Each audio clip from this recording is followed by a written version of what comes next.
Welcome to Sweet Life Beat Life. We hope this video helps. You'll begin by verifying the hardware and permissions so changes actually take effect. Plug or pair your headset, then set console audio to chat or also voice routes correctly. Next, enable microphone access for the Valorant app and turn crossplay voice on. This ensures platform voice is allowed. Once done, restart the game and the console. That forces the OS to recognize the new device and permission state, which prevents lingering mute or input selection issues. Now focus inside Valorant and on the console's privacy layer so audio flows where you expect. In-game, pick the exact input device, set voice activation threshold or push-to-talk, and raise mic volume so teammates can hear you clearly.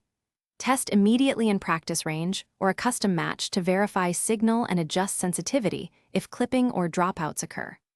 Also, make sure console party or privacy settings don't block external game voice and close apps that may take exclusive microphone control.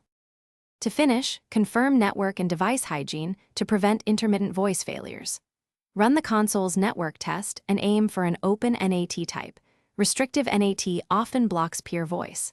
Update your headset firmware or reinstall drivers where applicable, and clear Valorant's cache to remove corrupted configs. If problems persist, swap cables or USB ports, try a different headset to isolate hardware faults, and then escalate to platform support with results from these tests. This system.